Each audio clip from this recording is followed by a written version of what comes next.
la réalité que tu vois, ce n'est pas la vérité. Alléluia. Ça, c'est le terme. La réalité que tu vois, ce n'est pas la vérité. Alléluia. Amen. Tu peux dire à ton frère que la réalité que tu vois, ce n'est pas la vérité.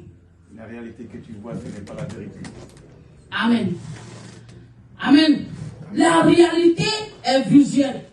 Je peux utiliser cette chose-là. C'est une réalité que ça est là. Amen.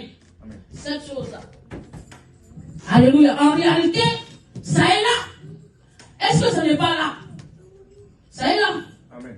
Alléluia. Mais la vérité de Dieu, cette chose-là n'est pas là. Amen. Amen. On peut voir cette chose-là comme un obstacle. Alléluia. Amen. À mon avancée. Alléluia. Mais en réalité, la vérité de Dieu, c'est-à-dire la vérité, cette chose-là qui t'empêche de vivre, d'être heureux, d'avancer devant Dieu, ce n'est pas la vérité. Parce que Dieu sait quoi? Il t'a donné le pouvoir de pouvoir prier pour que cette réalité puisse disparaître. Alléluia. Amen.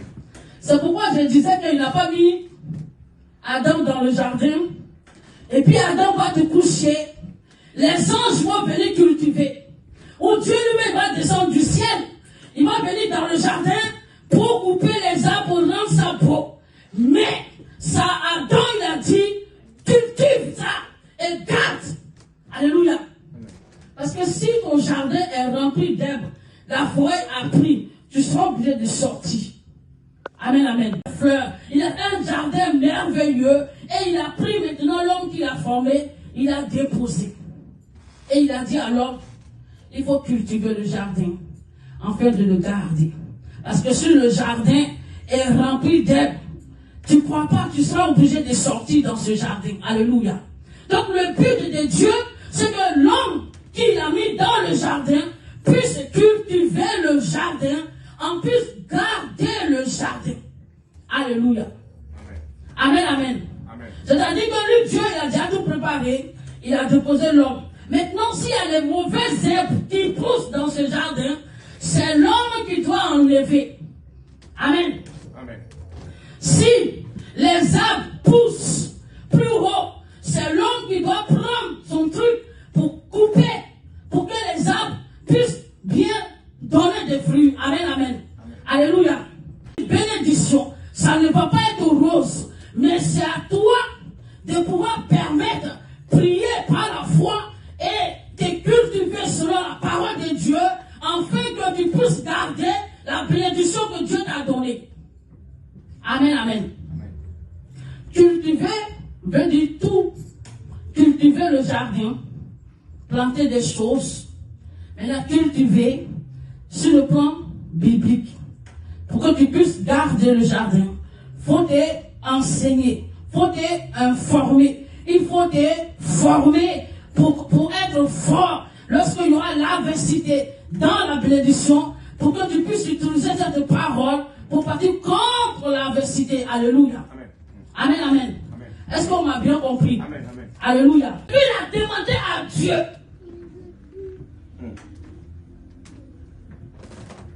Si tu es un chrétien qui prie, et puis tu as encore peur de la réalité, c'est que tu es comme les 10 tribus des enfants d'Israël. Alléluia. Amen. Il dit, aie foi en Dieu. Lorsque tu pries, Yes. crois que ce que tu as dit là, ça va arriver. Ce que tu as demandé là, va venir à résistance. Et de tes propres yeux, tu vas voir cela s'accomplir. C'est parce qu'il a la foi qu'il a parlé au figuier, ça séchait jusqu'à la racine. Amen. Il n'y avait pas eu de sécheresse. Alléluia. Si les enfants d'Israël avaient cette foi de prier, parce que c'est un pays que Dieu les a donné, là où ils sont heureux, là où ils sont en paix. Mais avant en paix. Il y a des géants. Donc il faut prier pour enlever les géants, pour que les géants dégagent, pour avoir la paix. Amen.